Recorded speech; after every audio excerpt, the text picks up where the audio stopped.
Greetings. I am Dorothy Dowling, a principal of DEI Advisors. We are a nonprofit organization dedicated to personal empowerment.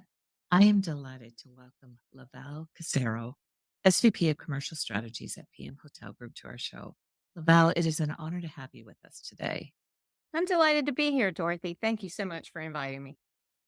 I thought maybe we could start talking a little bit about your career journey, Lavelle, because you've had such an amazing career over a very long period of time. So I'm hoping you can share with us that journey and any success tips you have for our audience. Sure.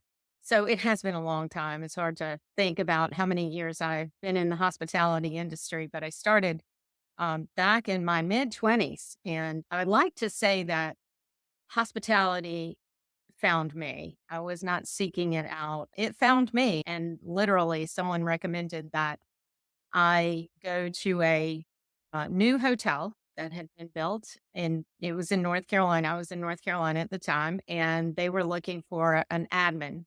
Back then, we were called secretaries, Dorothy, but I remember those days. I remember those days.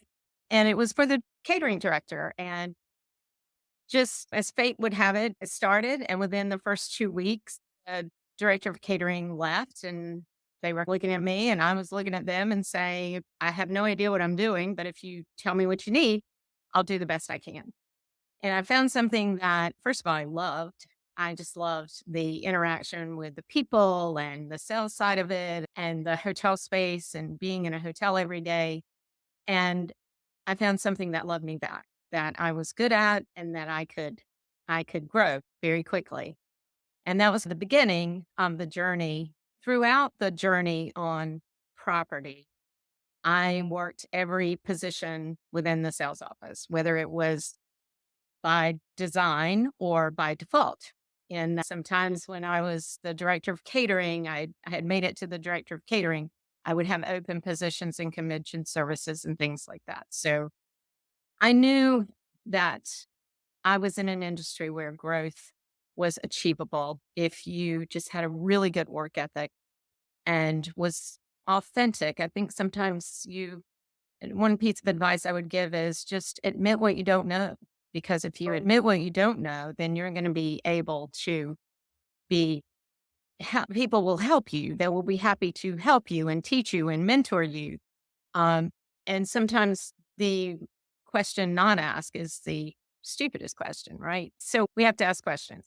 But I left the hospitality industry for 1 decade of my life and to step up and help my family. My family was in a crisis, and my dad needed me to help him run his television evangelist.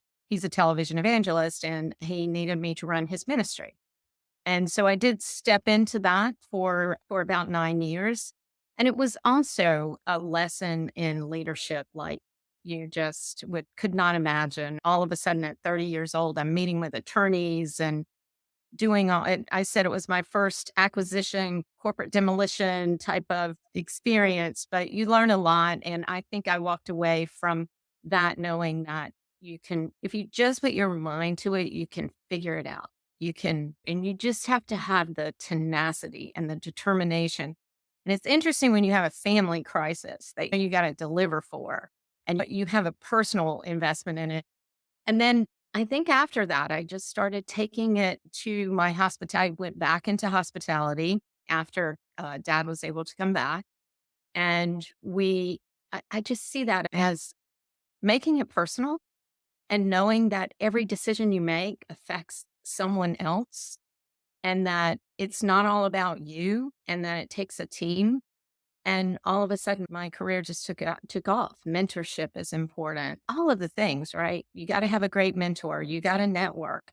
You got to admit what you don't know and learn what you don't know. And then you reach a point where you have to impart what you know and empower your team. So it's been an amazing journey, and I am so grateful for it.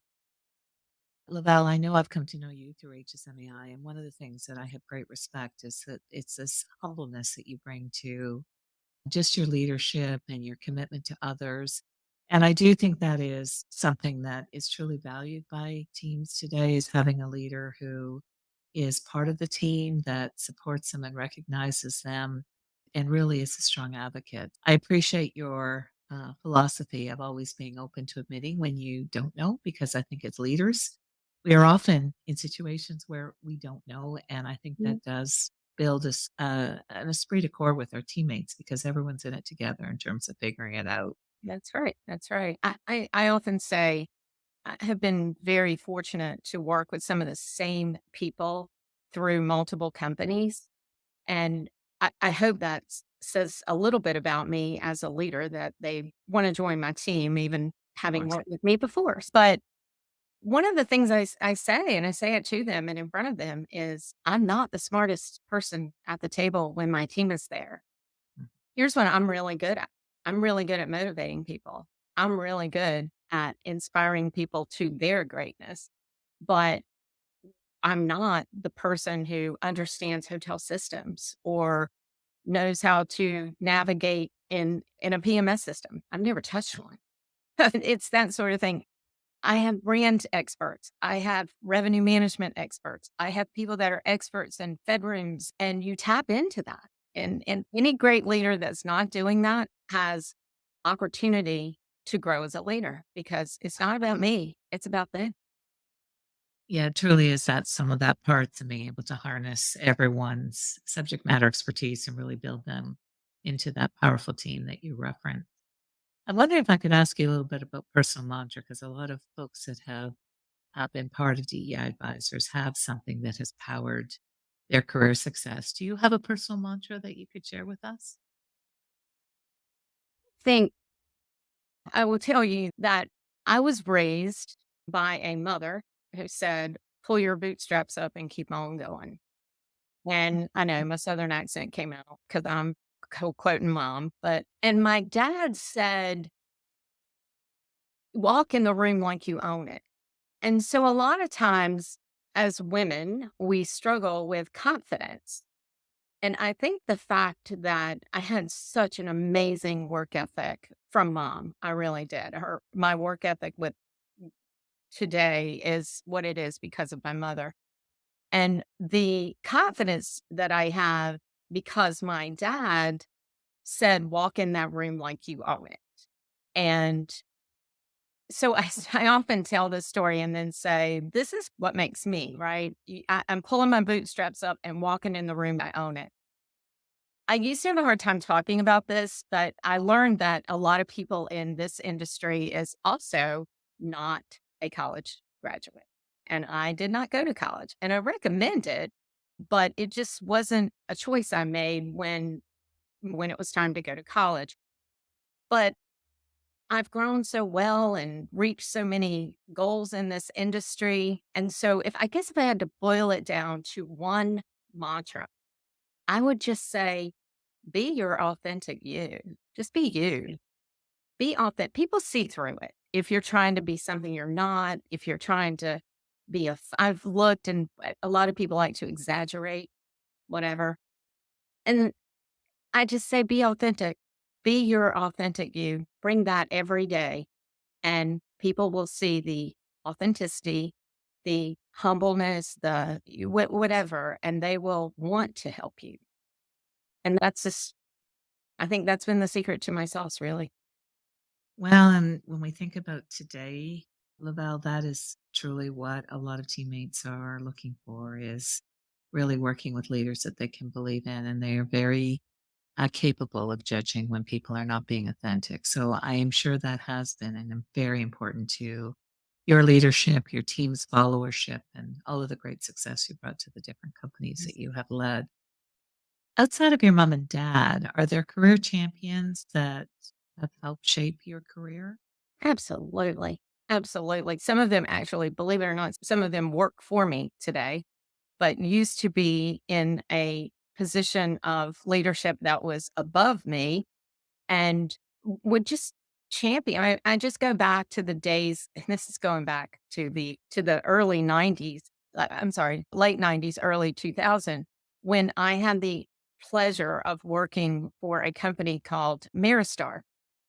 And Maristar doesn't exist anymore because it became part of what is now known to us as IHR. But I worked for an individual there named Teresa Kaiserman. And Teresa has gone on. She graduated to a higher calling, unfortunately, after a battle with breast cancer. But she saw something in me that I didn't even see in me. And she would call me and she would critique my marketing plan and she would critique my star report. And she was as direct as I am. So she didn't beat around at the bush about what she was calling for. She would dive right into how I could be better and how I could reword this marketing plan. And at the end of every call, she would say, I know I seem like I'm being hard on you, but I just want you to be the best. Now, I think that she was probably saying that to every one of her DOSs, but she was so authentic. And so you just wanted to produce well for Teresa. Like I wanted to make her so proud of me. And literally, the first above property role that I had and took in 2005, she was interviewed for it. She was offered the job. And when she decided not to take it, she recommended me. I was at her toughest property in her portfolio in the existing company. And she was so selfless. Like she just said, this is your start. This, you need to take this. This is not where you're going to be forever. I was there for 10 years. She said, you're going to do well. This is what you need to do. And she advised me so well. In addition to that, going back to those days, the president of that company was a gentleman named Dave McCaslin. And many people know Dave. And to this day, I still call Dave. I still call Dave if I'm making a career choice or thinking about something in my career. When I started my own company, I called Dave. And what I loved about Dave is even as a director of sales on property, and he's the president of the company, he would call me every Friday and he would ask me one question. Are you still having fun? And I would say, yeah, Dave, I'm still having fun. It's been a week, but I'm still having fun. And that he just wanted to make sure I was okay. And to be that accessible as the president of a company to a first time director of sales is amazing. I think it's amazing. And I want to be that person. I want to always be accessible to the people that I lead, no matter how many steps down they are from where I am. You can't forget where you came from.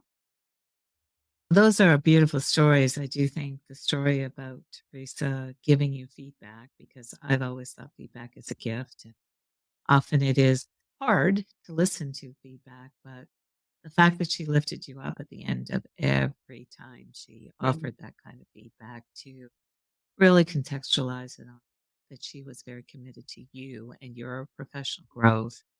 That's truly amazing. And I do think your story about Dave in terms of that personal outreach and touching people. They always talk about meeting people where they're at today, particularly with talent. That themselves just represent the caring leadership that, again, I think in today's world, that is truly what people are looking for from their leadership. So now I understand Well, you a lot better, Lovell. So thank you.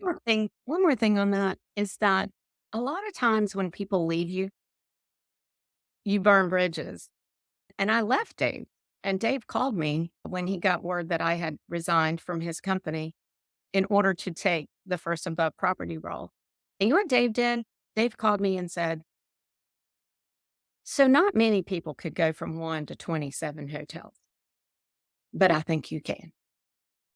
And he encouraged me, and he has never not taken my call to this day. It always things come back around and companies merge. And how many times have you walked into a situation and you've worked with those people before? And so I would just say that's another thing. Don't ever cut anybody off just because they found a new plan or they found a new opportunity, because it might come back around. And I know that I could pick up the phone and call him today. He would take my call.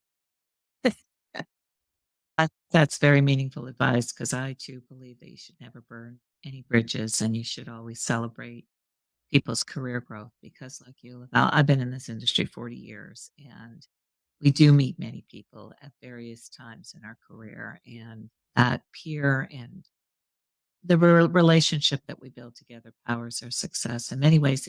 As a young person, sometimes you can't even begin to imagine. So, Yes, sir. those are beautiful stories. You had some amazing mentors in your life. I did. I've been so blessed. And I'm sure it's a perfect segue to the next question because I wanted to talk to you a little bit about networking and how you developed your professional network. I know you make an enormous investment with HSMA, and that's what I have loved about observing you in those meetings. It's just the thought leadership, the passion, the commitment, and the time that you dedicate. And I'm wondering if you can talk a little bit about how you have really had very strong intentionality about building your professional relations. I think you need, I was just talking to my dad about this last night. You really need a personal board of directors. And you have to be intentional about that. And you have to treat it like a board of directors. So I would say that one of the most important members on my board of directors is my husband. And because in this industry, as we travel, we have very demanding schedules.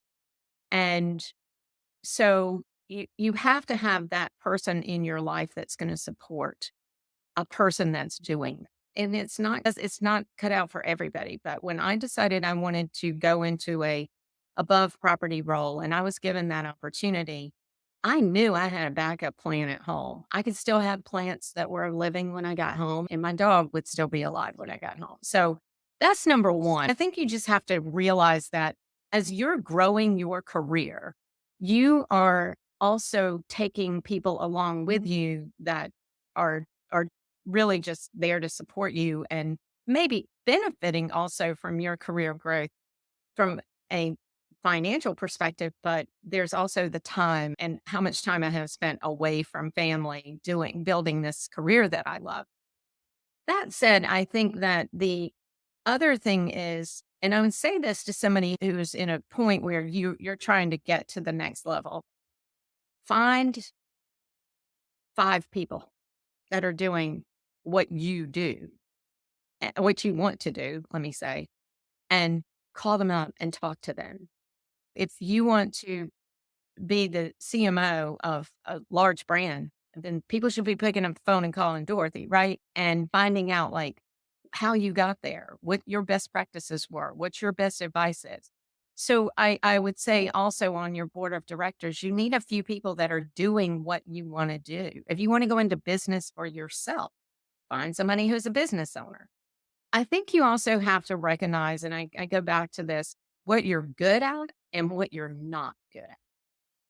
And I'm not good at the financial side and the legal side and contracts and all of that. So that you have to have a good attorney, you have to have a good on your if you're building a business or you're on that, or if you get a contract for a new position, you don't try to figure that all out by yourself. Know what you don't know and have people on your board that are good at where your weaknesses are.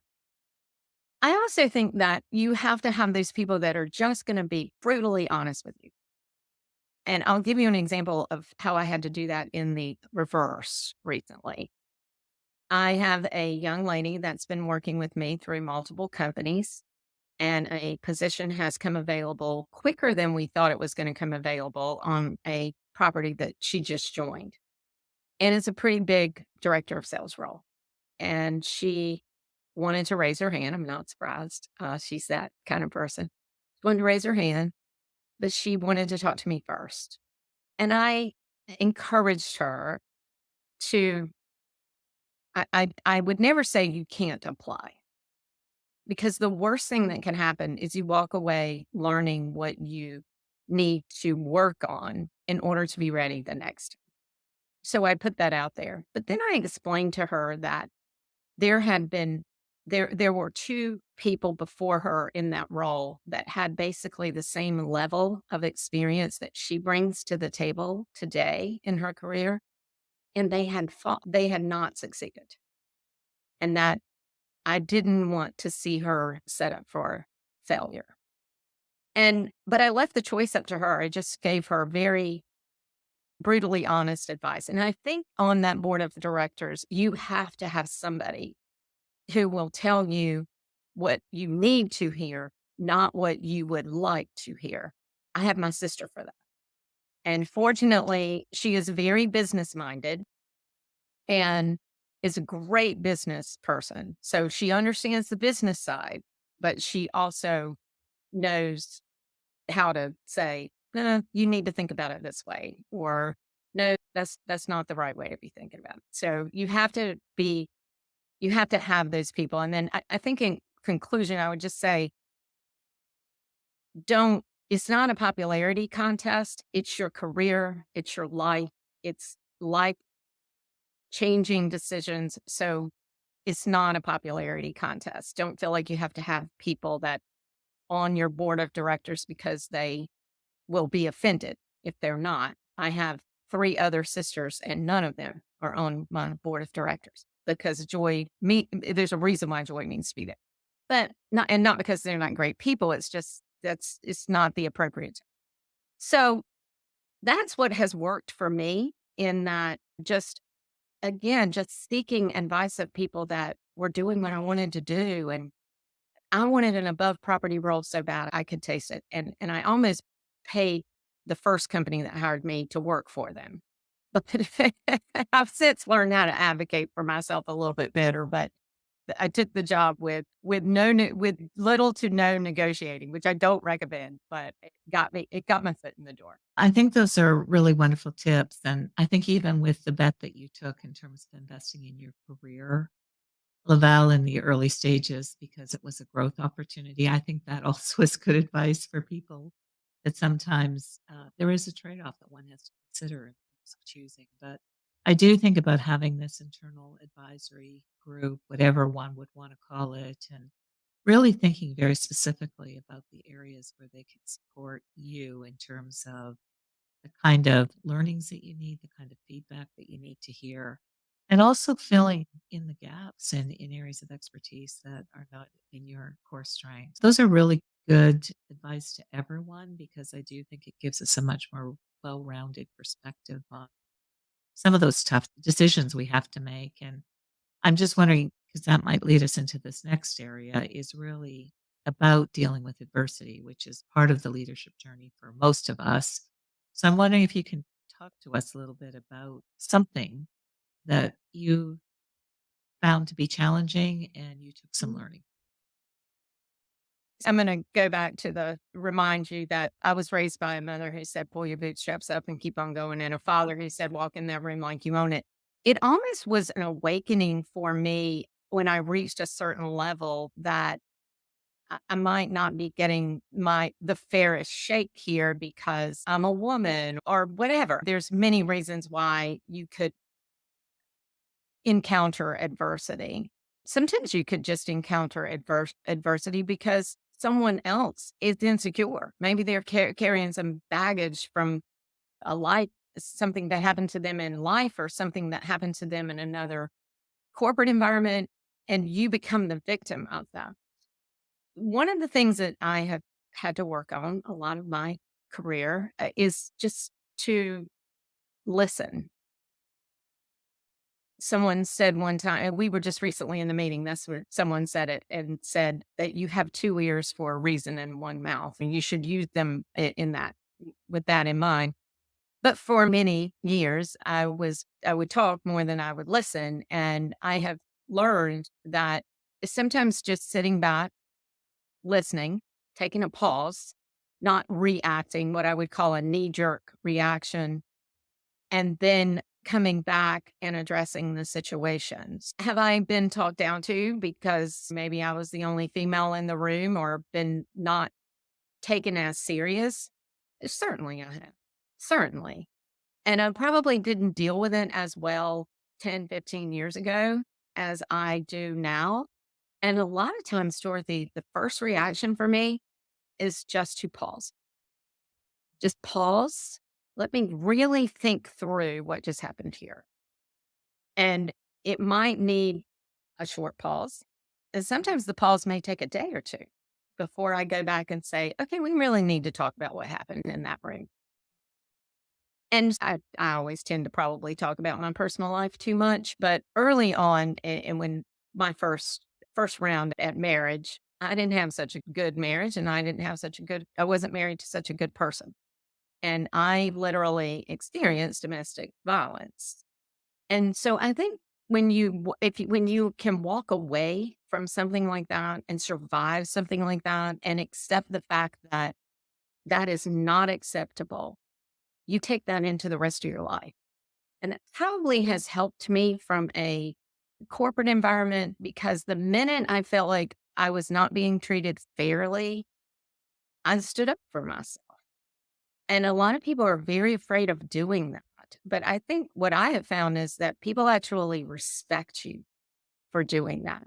Now, again, I'm gonna go back to the pause is very important because the knee jerk reaction sometimes will get you in trouble or not come across the way that you really wanted to. You have too much emotion when you don't take time to pause. I just recommend what works for me is I pause, I really think it through for a little bit as long as I have available, and then I address it. But I address it in a very confident and professional way.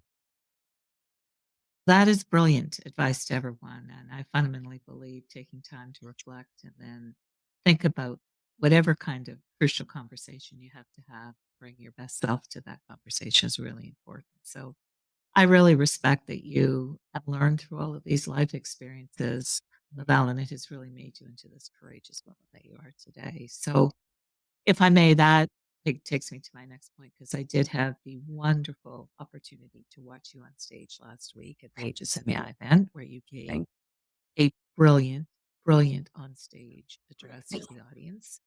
Part of it is in support of your book that I know is coming out. But I'm just wondering if there is anything that you can share with the audience here because you really were remarkable on stage, Lavelle. You had captivated the audience with all of the key messages that you wanted to deliver. I'm wondering if there are tips that you might share from your experience in terms of how you became such a strong public speaker and are able to deliver so effectively. Okay, so that's an easy one. Okay. Really an easy First of all, you have to know that and thank you for your kind comments and words. That was probably the hardest speaking engagement I've had in my life, not just my career, but life. 6 minutes and 40 seconds, 20 slides advancing 20 seconds, each. Every 20 seconds was a little daunting, but it was fun. And I was so glad I did it. And I was so glad HSMAI invited me to do it. But so the first time I ever remember standing on stage, I was 6 years old. And having grown up in a ministerial family, 4 generations of ministry, I had a lot of opportunity to stand on stage. Even before I was the person speaking on stage, I'd stand next to my dad when he was preaching. And I would say that was a really good foundation for me as a speaker because as a ministerial family and as my granddaddy was a pastor and my father was is a television evangelist, you're in the public eye. And so you have to learn very quickly how to carry yourself in because everybody's watching the family of the pastor's family or the preacher's kids. It is true. We are watched very carefully. But so that was a good foundation for me. But what I would say to people that don't have that background is that I also am a singer. And when I started singing in public, there were two things my daddy taught me. And one was you need to sing that song 100 times before you do it in public. And literally, I promise you, that speech that you heard, I could recite that right now. If you ask me to recite it, I won't. But I practiced it. I recorded it. I listened to myself saying it. I spent 2 weeks practicing that lightning round that we did. And every song I've ever sang in public, I have at least sang that 100 times. That's number one. Practice does make perfect. You just have to practice. And the other thing is that, so my dad used to say, and when you get to that last note, you stand flat footed and you make it. He would say, because they don't care how well you sang the song, they're going to remember you by the last note. That was the other thing that kind of sticks with me is you always have to leave a great last impression. You have to have that last impression. So the other thing I will tell you, Dorothy, I think I told you this before, but you were sitting right where I could see you.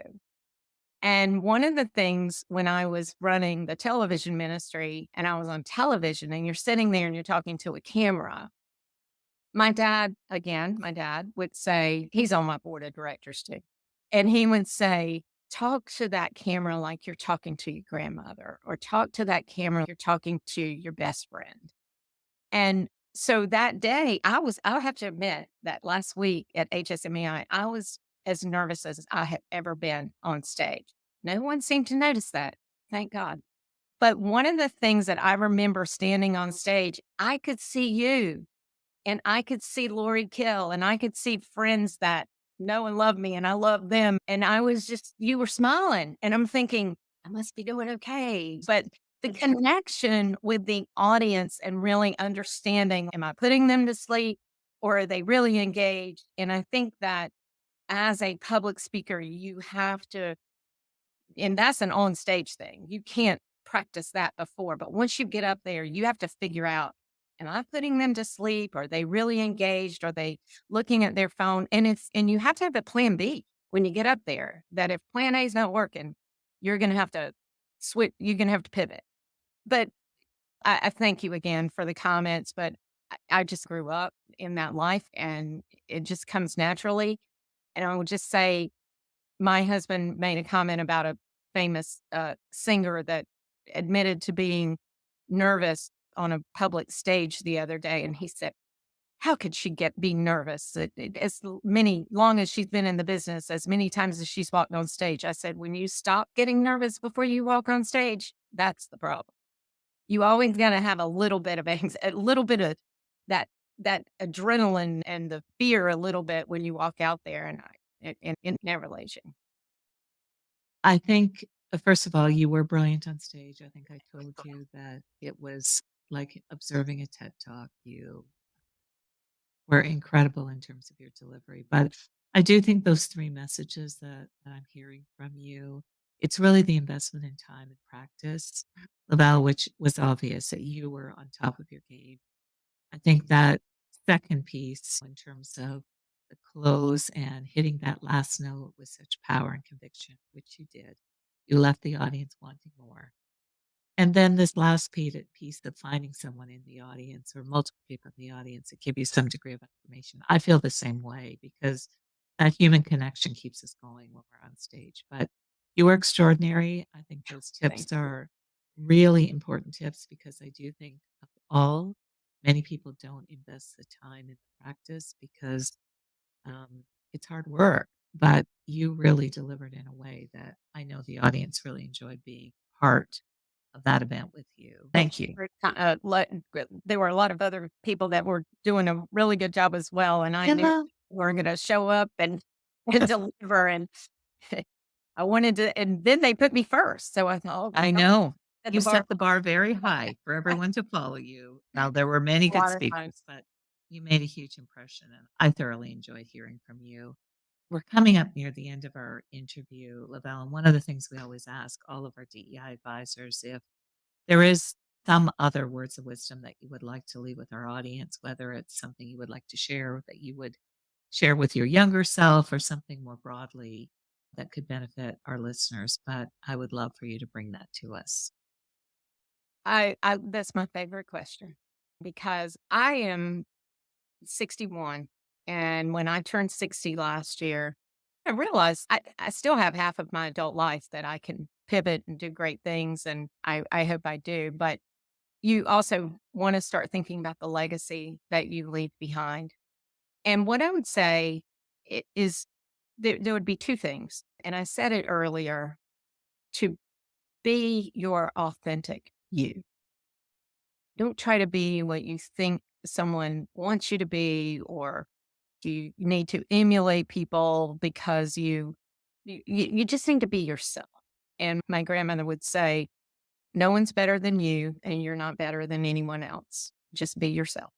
And so that would be my very first piece of advice to anyone out there that's struggling to find your purpose and your place, and you still have goals that you want to reach, as we all should always have goals.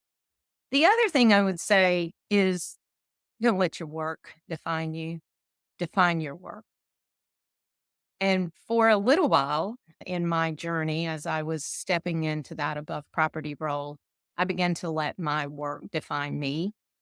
And looking back, I realized I did not need to be defined by the work. I needed to define the work. I hope that makes sense. But that's what I've come away with after 35, 36 years in a leadership role, in a role like this, is it's really about you leaving your mark on it and not it leaving its mark on you.